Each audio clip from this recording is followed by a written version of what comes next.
Welcome to Survivor Voices Show with me, your hostess, Vennie Kocsis. I am the author of Cult Child and other publications, which you can explore on my website, VennieKocsis.com. That is VennieKocsis.com.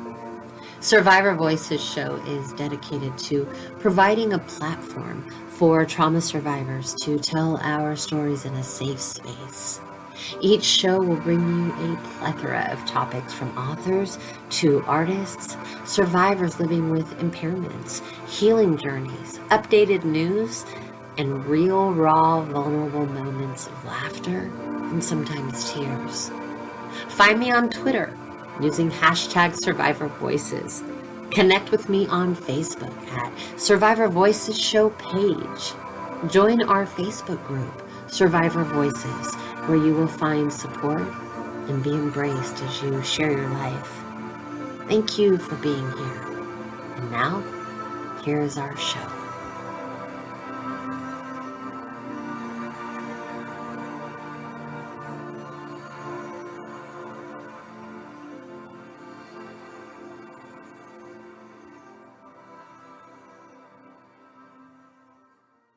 Lilia, thank you so much for honoring me and being here with me today. I really, really appreciate it. And your book, Daughter of Gloriavale, really, outlines how your cult got started. And if you don't mind just starting in for the listener and just telling us a little bit about, the beginnings of your life. Mm-hmm. Yeah, well, thanks so much for inviting me to be a part of the show. I think what you're doing is pretty incredible and important.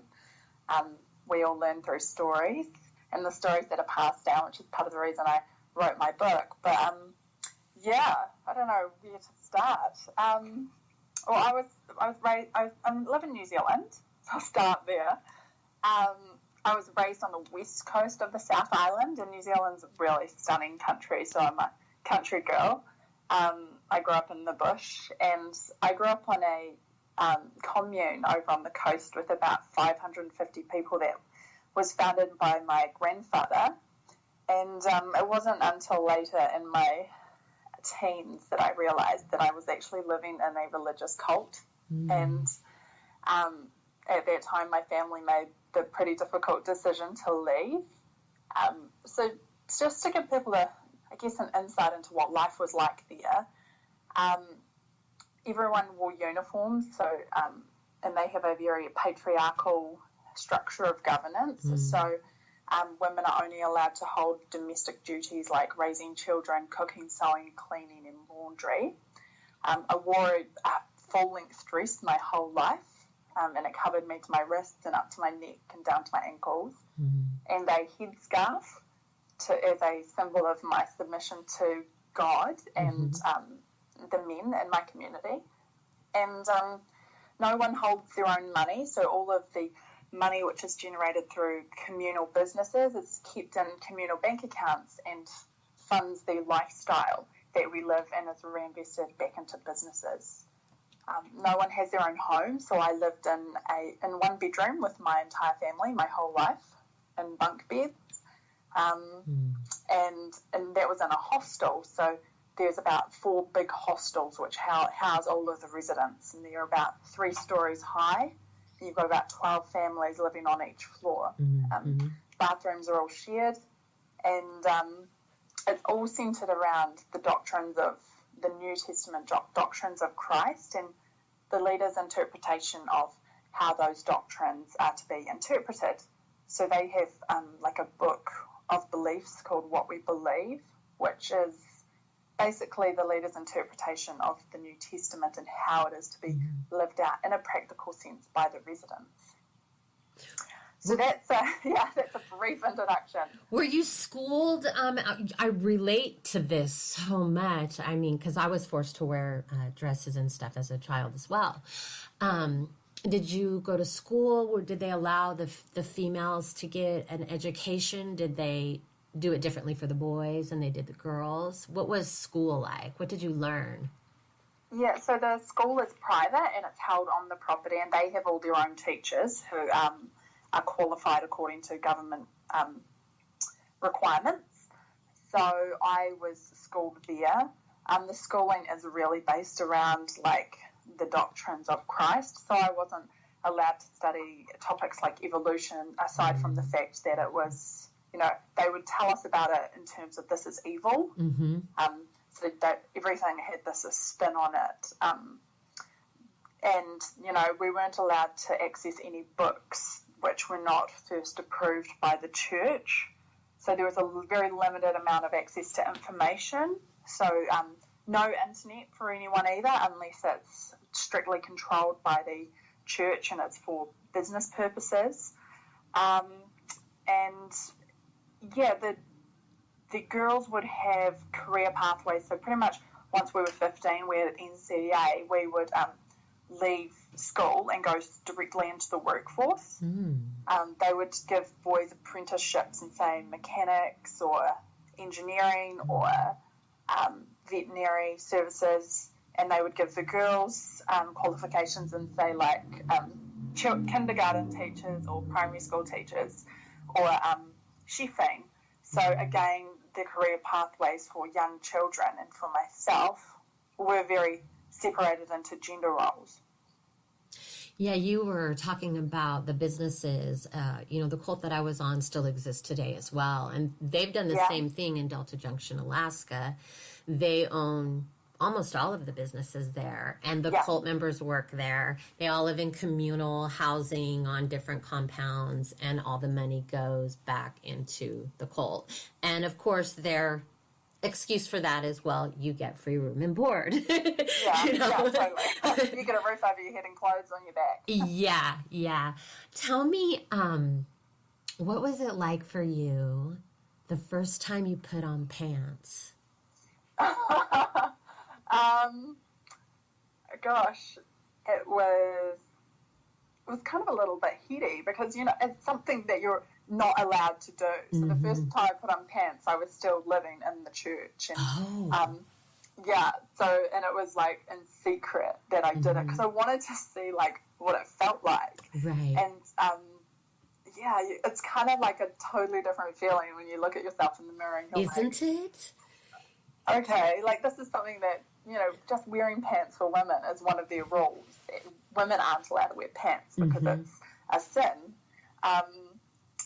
So it was kind of exciting, but also scary. Like you're not sure whether you're doing something wrong, and so you're always really uncertain about things because you've been taught that things are so wrong for you to do. So you felt guilty. A lot of guilt tied up around trying these new things. How about in public? The first time because I felt very naked. Like literally felt like naked, so like, I mean, that's the best way I can describe the first time I was in public with just jeans on. I felt so awkward and just naked. Like, oh my God, everybody can see my body. Yeah.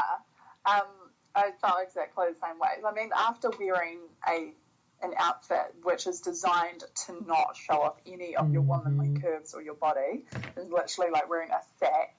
And then I remember this distinct time we'd left the cult and I wore these like sheer tights and went to church. And then I was like, why did I wear these? And I was just like, everyone is looking at me. I guarantee the pastor's going to come say something to me after and tell me that I'm a sinner. And I just felt like completely naked. And it's interesting because you're thinking that, but no one else. No one else,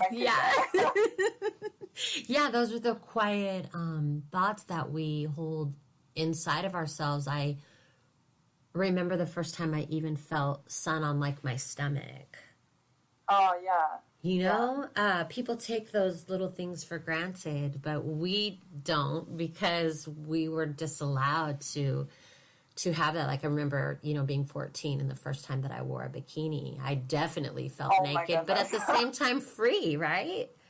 Yeah, I went and bought a bikini, right? Because I was like, I'm going to do this. All my friends are doing it. This is after I've left.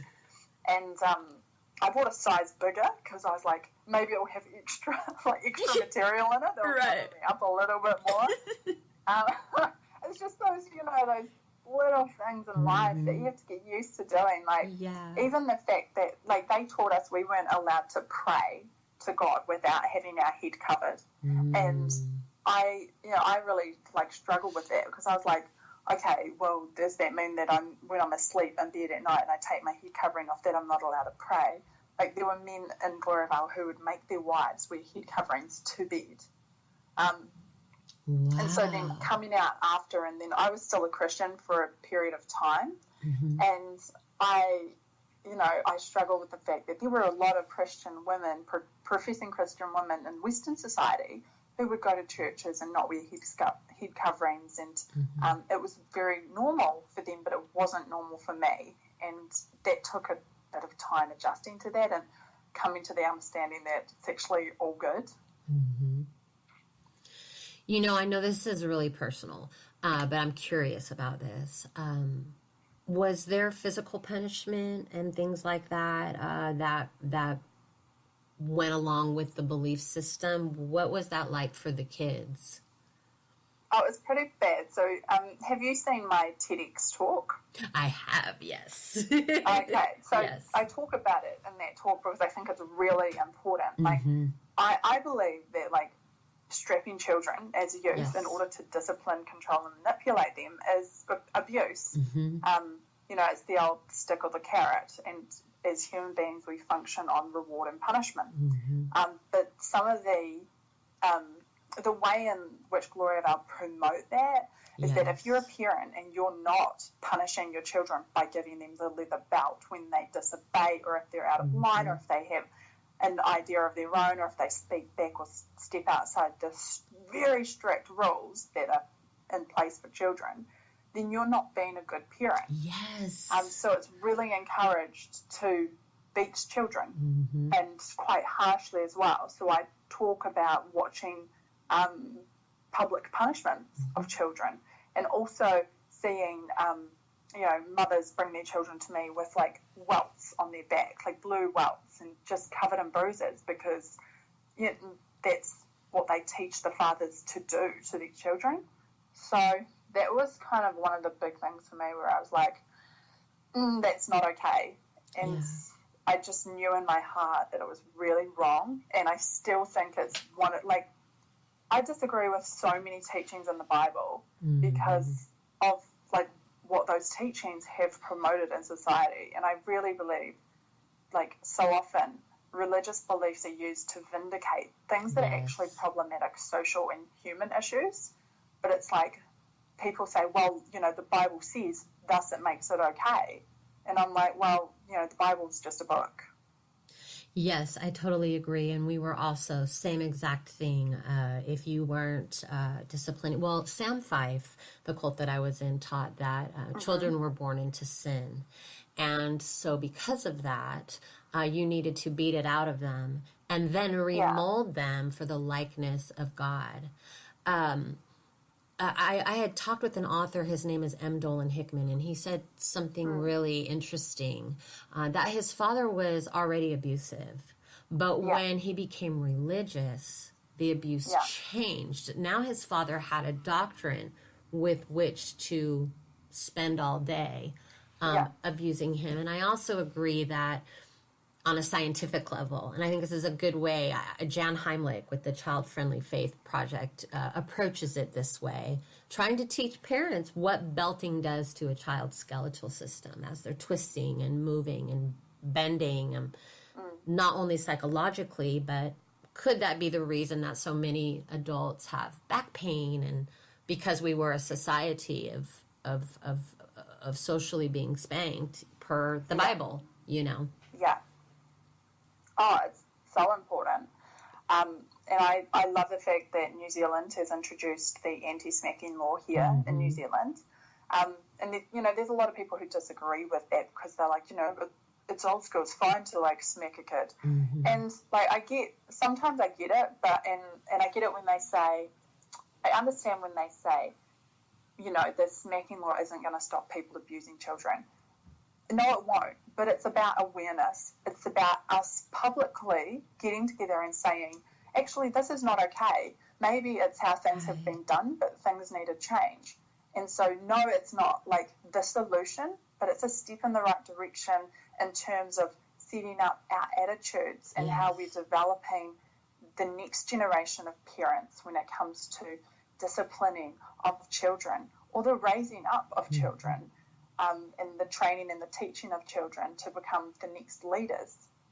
It also adds a consequence. And I think sometimes people may hesitate to do something if they know there's a consequence, such as going to jail, or I don't know what the consequence is added on to that law. I wish that law was here. I don't know how much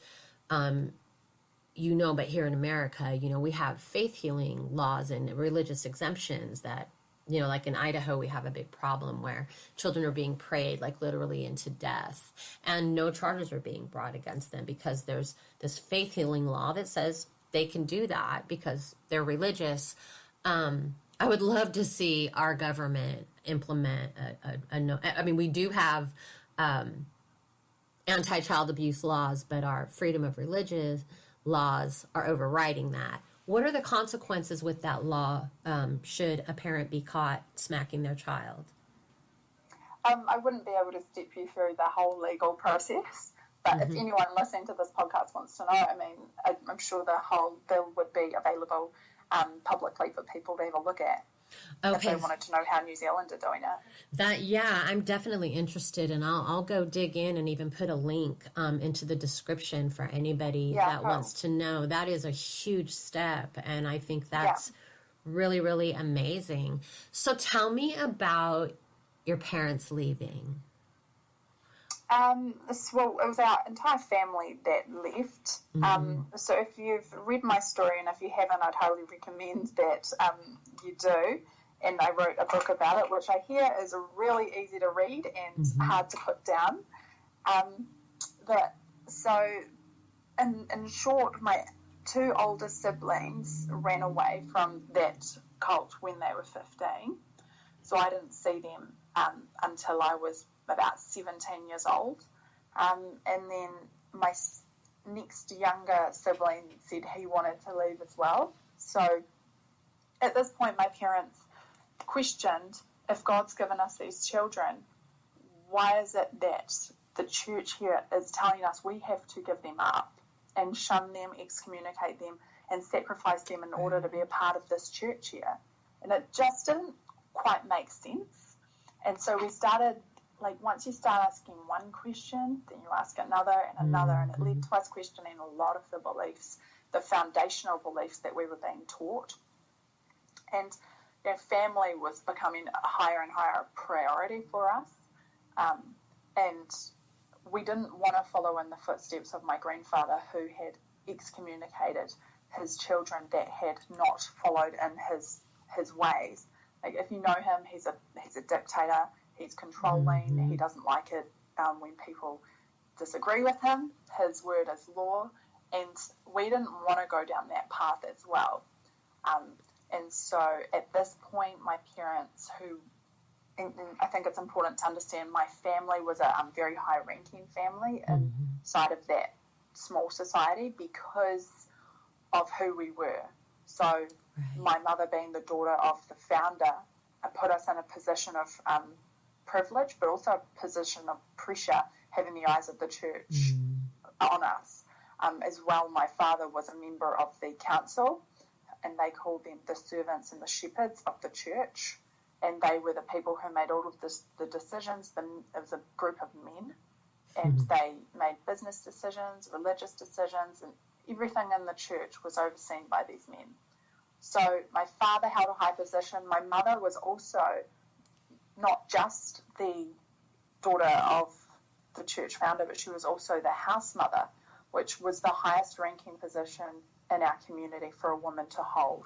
She oversaw the entire workings of the domestic side of Gloriavale, including the budgets, the rostering of the women.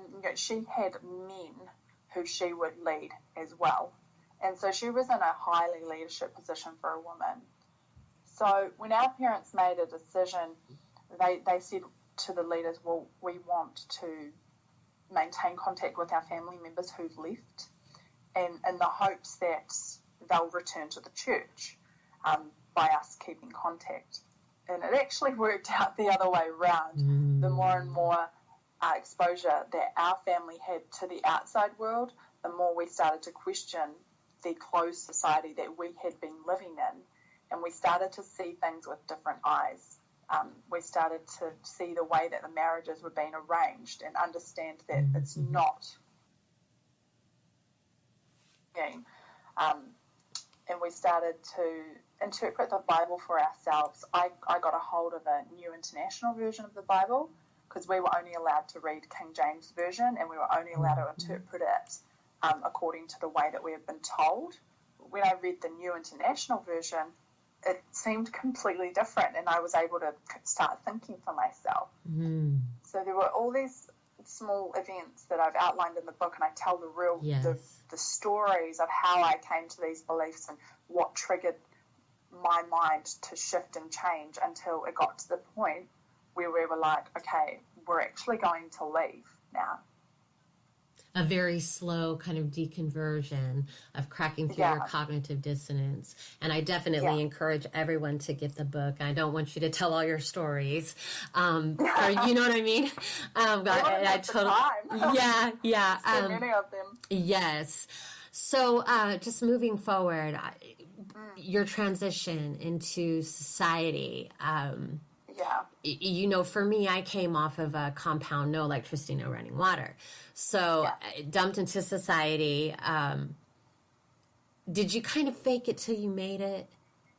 Oh, you just learn to survive. Yes. Like, you're kind of thrown in. It's like being thrown into the water and told to swim. So you keep your head above water and you just learn and look at the world around you and observe how things are being done. So I pretty much became this like insatiable sponge for knowledge, and just started learning as much as I could through the internet, through music, through art, through studies, through fashion, how the world around me functioned and operated, because it was nothing like my previous world.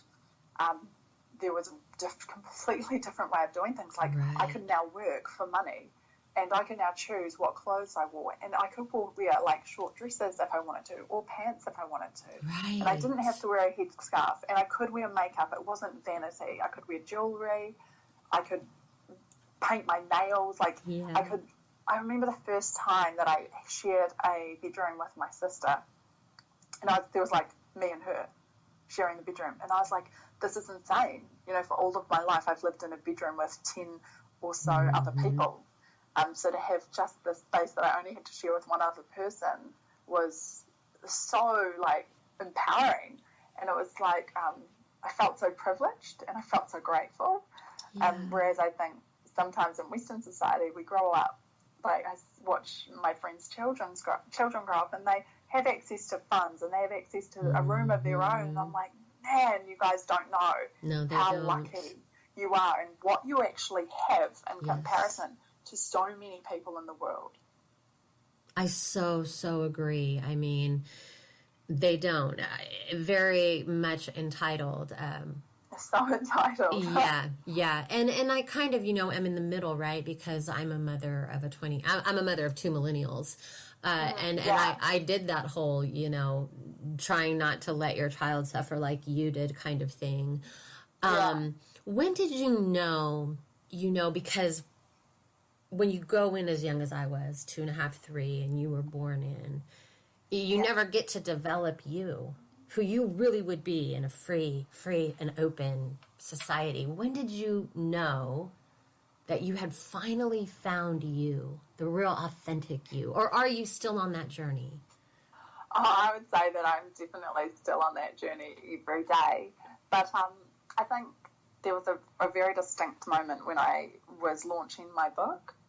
And it was one of the most emotionally stressful times of my life, because I was literally saying to the world, take an intimate look at my story. Please don't hate me. Please don't judge me. And I hope it inspires you, and I hope it impacts your life for the better. And I was going through interviews on the daily, and I'd spent just so much of my time writing this book which was an extremely emotional process. I was at my laptop in tears most days because I was recalling and recounting things that were so close to my heart, and I was grieving the loss of all of my friends, my livelihood, everything that I'd known until 18 years of age, I had lost. And so I had this like huge amount of trauma and grief, as well as the things I'd witnessed from other people, seeing children being abused. And so it was really hard. I was standing in my hotel room, looking out over the city. I was like trembling, and I remember suddenly this like sense of peace washed over me, and then I was just like, what is this feeling? And I suddenly realized that it was the first time that I'd ever remembered feeling happy since I was a child, like absolute pure joy. And I was like, I asked myself, what is the reason that I'm feeling this way? And I heard myself say, it's because you're living who you are, like you're being authentic, and you are acknowledging and honoring the woman that you were created to be by becoming a leader in this industry and sharing your story. And when I got that, I was like, oh, this is why I'm happy. It's because I'm being true to myself. And having come from a life where being true to yourself is a sin and it's forbidden, in fact, it is deserving of punishment. It was a total 360. I was able to see how I'd become now this completely different woman who was actually out there fighting for my rights and giving other people permission to do the same. That's amazing, because the same thing happened with us, where anything you did for yourself, even sometimes just laughter, was considered feeding the flesh. Oh, absolutely. And so, I love your Instagram. It is just really inspiring, and I'm always like watching your stories, and I love, I just encourage everybody to just go and follow you, because it really is an inspirational feed to see all your yoga and everything that you do and the beautiful places that are around you. Tell me about what you're doing now. What is life like for you right now? Yeah, so I live in this beautiful valley, and just on the outskirts of Christchurch, called Heathcote Valley. I run my own business, and that is in holistic health, and I also work as a coach, a lifestyle coach in that environment. So I became really obsessed with helping people figure out who they were. What that was about for me was, first of all, saying, what am I capable of? I've been given this amazing opportunity where I've broken free. There are plenty of my cousins and women and children and men still stuck in Gloriavale, living under suppression. And I've got this opportunity. I have to do something with it. So I started to develop myself. I would listen to podcasts. I started meditating, doing yoga. I was looking for healing, peace, purpose, and meaning in my life, and I wanted to find a way to give back to others. And so I work as a business mentor, helping people to create a lifestyle that they love, and we do a lot of one-on-one intimate coaching with them in terms of their past, their present, and their future, and their lifestyle, and where they want healing, and what inspires them, what makes you passionate, what would you get out of bed every morning to do. I think this is really important also for youth, because we've got such a different way of approaching the world with our millennials. They don't want 9-to-5 jobs. Like, the Industrial Revolution is over, and we're on the brink of like massive changes in technology and business models across the world, and people want opportunities where they are valued for what they bring, not for what someone dictates that they are worth for an hour of their time.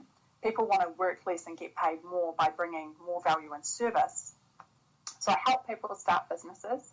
I also write, so that's a passion of mine, because ever since I was little, I would immerse myself in books. I read like the entire encyclopedia, access to many books, and I wanted to know about the world. I can remember reading an encyclopedia about the Golden Gate Bridge and what that was, and just learning about how the world outside of my little bubble that I lived in functioned.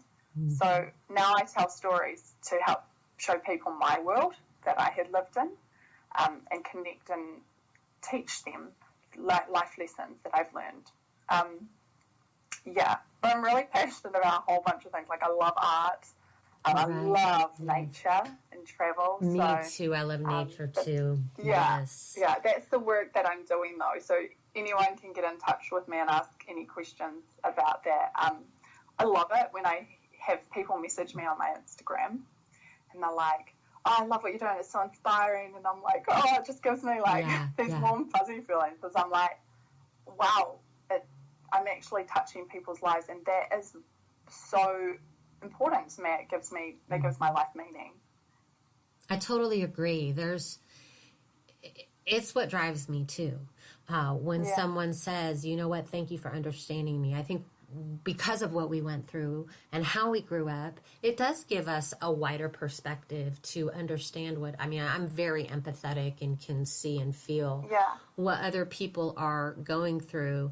So in that regard, thank you for what does Kurt Cobain say? Thank you for the tragedy. It gave me my art. Yeah. Absolutely. Even though we were censored, did you find, because I found this, because we didn't have television, so we read, that my reading level skills, that was one thing that kind of shocked me when I moved into the real world, was the difference in the reading skills. I'm a reader too, and I love to write too.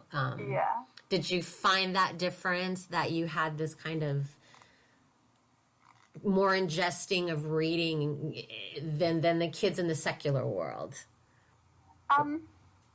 I'm not sure. It's hard to make comparisons. But I can definitely tell you, like, I was pushed to books because of the lack of information. Yes. I also had a friend in Gloriavale who came in from the outside when she was really young. So she would tell me these stories about her life in Canada and how she would wear pants and kiss boys, and she was like my best friend, and she would tell me about this world that I knew nothing about. And that really, I wanted to learn about the world. So I remember right in my book, I actually stole a book from the library at the local town once, because I was that desperate for knowledge and stimulation, and I guess an insight and perspective different to what I had learned. And my mum returned the book later, but it was pretty naughty for me to do that. Yeah, I thought that was kind of funny. In literature. Yeah, I thought that was funny because I stole too. I write about this in my book. I stole a music tape. A cassette tape, and it had Carly Simon and that song, My Boyfriend's Back. And I remember the fear. The fear and shaking, and my friend and I, we had the old school cassette players, and we literally listened to one song, and then we broke it up. And was that much fear of being caught. Was something in the secular world. I noticed that, yes, I'm an information hound as well, that there was a difference because it seemed like people who had access to information around them all the time didn't have the same zest, because it was held from us, so we're gobbling it like it's finally we have food. Like we haven't eaten for a long time. Yes, yes, absolutely. It was totally like that. And then there were these times I dropped where I tried to fit into conversation. An example would be, I was talking with some kids at school, and they're talking about John Cougar Mellencamp, and I'm thinking it's an actual cougar, like a real animal. Trying to fit in with these kids, and I say, oh, I know what type of cougar that is. And they look at me and they're like, huh? Oh, Oh, right. That's Just a like, you would have musician. perceived you to be so strange and awkward. Yes. And I was like, oh, I totally like smoothed it over. Oh, I thought you guys were talking about animals, but I really didn't have a clue. So there were all of those little type of transitions that happened for me. I don't know if you you talk about experience some of the same, but in those little conversations, I remember I hid my story for a little while before, and then finally I wrote, was honest. But I even remember once a girlfriend looking at me and going, you don't know those Disney cartoons. What, did you grow up on a cult? Oh, yeah, exactly. And I finally said yes. I did. Oh, yes. Yes. It's funny because, initially I was very naive. So I came into society, and I remember I went to youth group for the first time at a church. Mm-hmm. And I was just like, yeah, this is who I am. This is where I came from. And I didn't realize there was a lot of judgment towards it. Mm-hmm. And then the more I told my story, the more I just would watch people's eyes widen, and they'd go, oh my gosh, really? And then they'd just ask me question after question, to the point where I started feeling like I was a fish out of water. Like, I felt like I was a zebra in a herd of leopards. Yes. So I wanted to fit in. Like, I wanted social connectedness and belonging. So I stopped talking about my story because it was the one thing that differentiated me. And I remember my friend said to me, oh my gosh, you haven't heard of John Legend before? And I'm like, well, how would I have heard of John Legend? And I started to feel like I was really stupid because I didn't know these things, and everyone was like expecting me to know them. And now it's quite interesting because I've owned my story. That's my space. That's where my voice is being heard. That is what differentiates me, and that is what gives me the wisdom and knowledge that I have today. And now I've owned that space. People will say to me, oh my gosh, I can't believe you've heard this for the first time. Like, say if it's a song from the 80s or something. Right. And I'll be like, yeah, I know. Isn't it crazy? I grew up in a cult. Like, this is so exciting. This is something I get to experience for the first time. Yeah. And my friends will say to me, I wish I could see the world through your eyes. I wish I could be in your eyes while you're watching this for the very first time. So it's made life exciting rather than shameful for me. Yes. And that's been a really big shift in perspective. And that's about me owning who I am, where I've come from, and realizing that I can't run from my past anymore. It's here with me. That's such a beautiful message. I love how you've taken your experiences, and you too. So many of us are, and it's a part of our healing process as well, I'm sure, of taking your experiences and feeling a joy in watching other people grow, because we know what that feels like. Yeah, absolutely. We know what it feels like to go, wow, I found me finally. Yeah. Yeah, so totally. I love what you're doing. I hope that people will follow you, follow your page. Your TED Talk is amazing. That is actually how I found you. I was like, who is this gorgeous, amazing, articulate woman talking about a cult? I have to watch this. So it is just, you're just so lovely inside and out. And I'm honored to know you. I'm honored that you came and shared your story, and I really encourage people to read your book. And what do you hope for the people that are there now? Do you do any work with that, or have you just decided to let it be? What's your take on that? My grandfather's not going to live forever. Right. He's 92. And I think that there will be a bit of a power grapple once he passes. I don't know what that's going to mean for the people, but I hope that, all I really want for all people in the world is happiness and security and well-being. And I hope that more people will leave, because I know that I would never have had the opportunities that I have today if I had have stayed. I remember when my parents... when I first had a sense my parents were going to leave, I went to my mother and I said, if you leave, I'm not coming with you. And it took a while for me to come around and say, if you leave, I will go with you.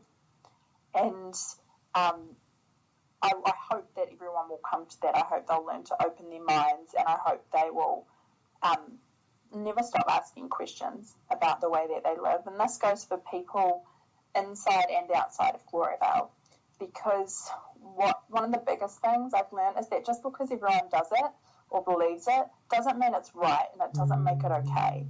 So I think it takes people who are willing to think for themselves and stand up for what's right to really make the change that the world needs to see as a whole. When you look back at that little girl who was on the news defending her community and who you are today, what do you think? Do you feel separate from her, or do you know what I mean? Yeah. Well, I mean, for those who are listening and didn't know, like when I was in Gloriavale, the TV cameras came in and ran a show, and I was chosen to represent Gloriavale as one of their, young people of high character and people who would represent well their way of life. And gosh, like looking back, I understand why I did it.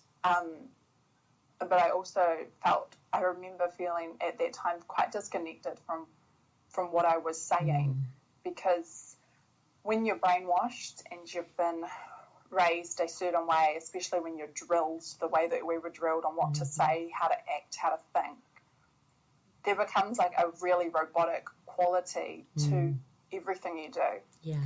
It's not intuitive. It's not born of your nature. It's born of your conditioning. And I would say now I feel free, which is the one word that I can probably use to describe it. Yeah. I feel like now I'm more connected to who I was, whereas she was a representation of her society and what they expected her to be. So I've kind of gone this, like, I believe, like, when I was really young, I had a really good sense of the world around me and who I was and what I was passionate about. But I was forced to grow up very quickly, and I was conditioned very quickly. And my whole journey of personal development and getting to know myself and have a better, healthy relationship with myself has been about going back to that young child that I was and rediscovering that, like, those inequalities that I was innately born with, and stripping myself of the conditioning of the world around me. I think it's a really good study to look at that video of you representing the cult and then watching you on TED Talks. I think that's a great study for it's a huge, difference. Psychologists and people who are interested in cults should see that. I mean, it is a very riveting difference between that robotic movement. And you presented very well, very articulate, but it's in your eyes. I was pretty nervous.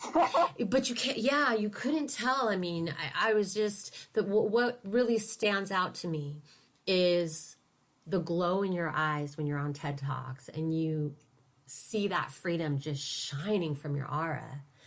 And to look at you in that newsreel and you see a difference in your eyes, there's a flatness there.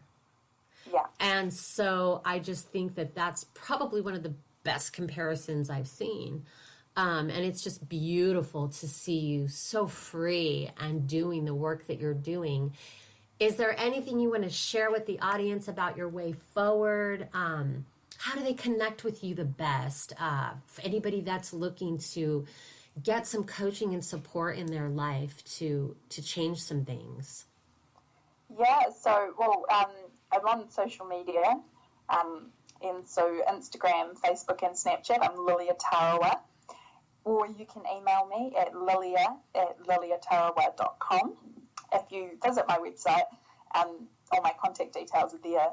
But yeah, I love to connect with people. I love hearing your stories, and I'd love to hear more about how I might be able to help you or inspire you, or what your vision or mission is to change the world. So I love meeting new inspired people and building a movement together.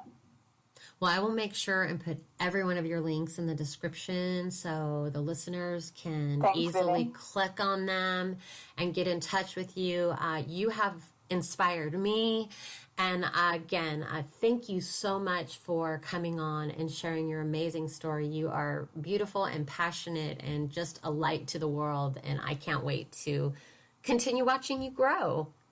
Oh, thank you. So nice of you to have me here. I really am honoured. Thanks for joining me, Vennie Kocsis, and remember, get through it, don't stay in it.